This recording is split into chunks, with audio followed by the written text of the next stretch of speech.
what do we look at as the core concepts for the Paladin to be able to kind of compare and contrast? All right, so the Paladin has always been a martial class. They've always had a lay on hands, divine sense, divine health. Basically, in previous editions, it wasn't called divine sense. It was their ability to detect evil. Divine health is their immunity to disease, and I think it's just diseases, not curses. But there's some perks to being a paladin and having the gods love you. Absolutely.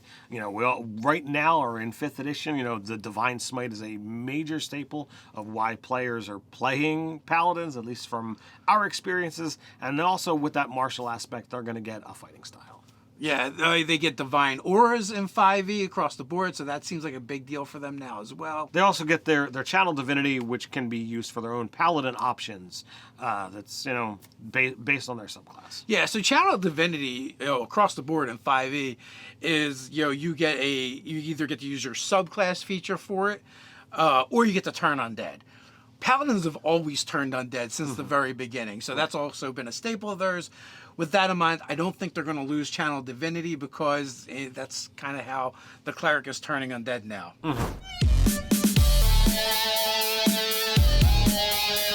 I'm Nerdarchy Ted. And I'm Nerdarchy Dave. Welcome to Nerdarchy, for nerds, by nerds. All right, so we're looking at the future. We got One D&D on the horizon, and we've seen some UAs about it. And this time, instead of kind of waiting to see what drops and what have you, I think it's time to talk about some speculation. All right, so we're going to do some One D&D Paladin predictions and what we think they're going to do for Paladins with One D&D. All right, so where are we gathering this kind of information? What are we looking as our jump-off point? Well, so first of all, we've gotten expert classes, which consisted of the Ranger, the Rogue, and the Bard. And we've also got the Cleric revised class. So we're gonna kind of look and see what they've done already to kind of like go, okay, here's some consistent things that we can keep in mind. All right, so we've already determined that they're creating these things called class groups. So we've got expert, mage, priest, and warrior to kind of play along with. And that's definitely a little bit of a diversion from what D&D has done in the past. Well, recently, it's a throwback to AD&D when they were grouped that way. Okay. We also have spell lists, and this is something that, again, I feel like, is diversion from the time frame that I've played. We've got Arcane, Divine, and Primal, which I don't remember seeing anything Primal before. Primal Path was in 4th edition, so again, this is further pulling from 4e, in my opinion, in these classifications and grouping. I kind of like it. I think it makes it really easy for defining your power source. Yeah, I like the breakaway that the Druid and Ranger are primal, getting that energy from nature itself, as opposed to having it lumped into the Divine category where it's been previously. Yeah, those two have been married a lot in the past, and they split it in 4e, I believe. The other big change that we're seeing so far, and this is again so far, subclasses are all starting at 3rd level. Yeah, we only really have one class to look at so far in order to kind of surmise this, but I think it's really important because the cleric was getting their choice of domain at 1st level in 5e. Now it moves to 3rd level. Yeah, so this could possibly open up the concept of subclasses all getting powers at the same levels, and that could be some talk and some fun there. Well, we also have a little bit of evidence and proof in that direction as well. The subclass features all come in at the same level so far, and we've got 4 classes to look at, right? That's basically a third of what 5e has to offer out of a player's handbook. Mm-hmm.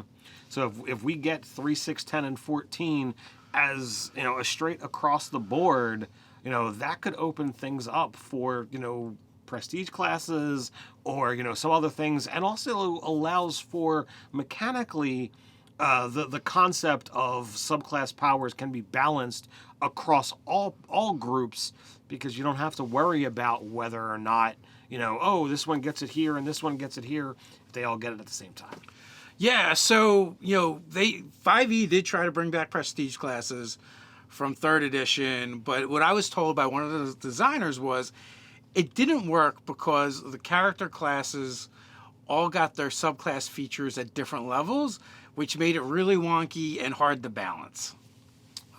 So I mean that's an aspect to look at. And then lastly, we also know that the classes are gaining their 18th level or their 20th level power they got previously bumped down, and 20th level they're now going to get an epic boon.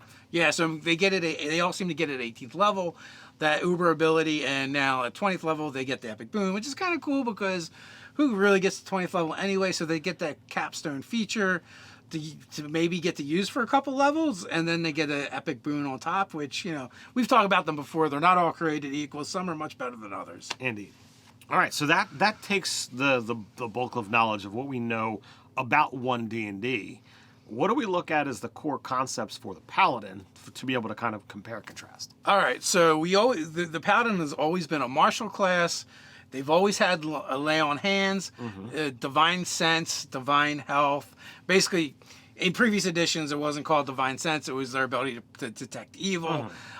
Divine health is their immunity to disease, and I think it's just diseases, not curses. But there's some perks to being a paladin and having the gods love you. Absolutely. We all right now are in 5th edition. The Divine Smite is a major staple of why players are playing paladins, at least from our experiences. And also with that martial aspect, they're going to get a fighting style. Yeah, they get divine auras in 5e across the board, so that seems like a big deal for them now as well. They also get their channel divinity, which can be used for their own paladin options. That's based on their subclass. Yeah, so channel divinity across the board in 5e is you either get to use your subclass feature for it, or you get to turn undead. Paladins have always turned undead since the very beginning, so that's also been a staple of theirs. With that in mind, I don't think they're going to lose channel divinity because that's kind of how the cleric is turning undead now. So currently, paladins get new subclass abilities at 3, 7, 15, and 20. Now, obviously, that if all classes are going to get their 20th level ability dropped down, that obviously has to go through some kind of changes in order to meet with the 20th level. And if all subclasses are going to be at 3, 6, 10, and 14, there's definitely some major changes that would need to get made to the paladin structure of their subclass abilities. Right, and typically, like, the Uber Paladin ability at 20th level was some kind of, like, aura or kind of, I don't know what you want to call it, like a stance or kind of like something changes about them, and they go into their uber godlike mode of paladin. Well, now they're going to get that at 14th level, or they're all going to get the same, and it's not going to be based off your subclass, and they'll get it at 18th level.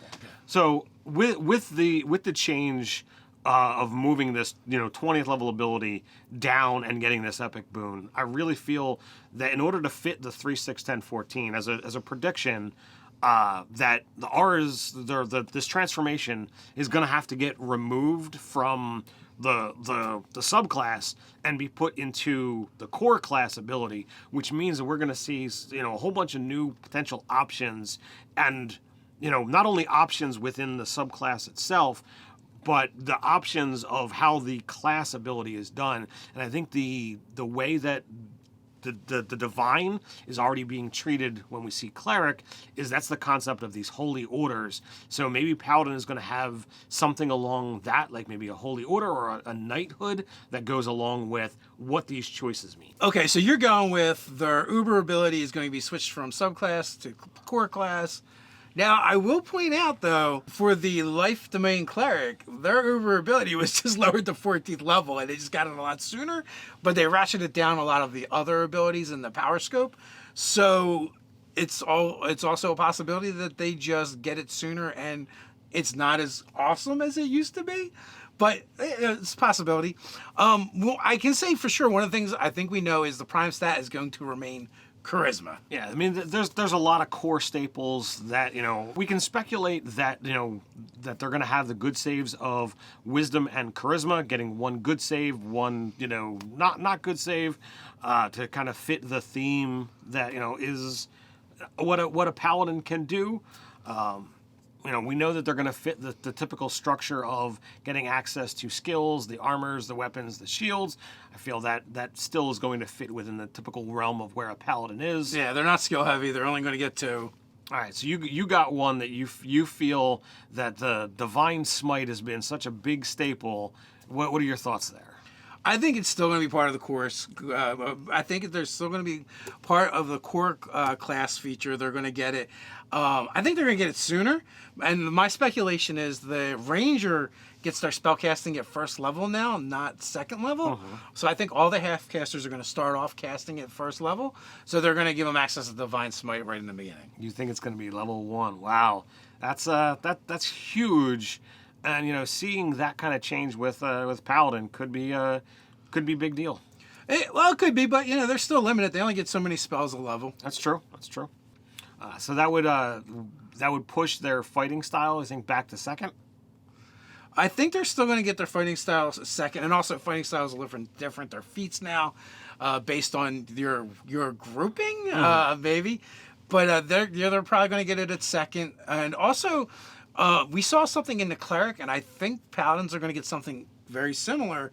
You got a holy order at first level in your cleric, so that kind of gave you your flavoring of what kind of cleric you were going to be.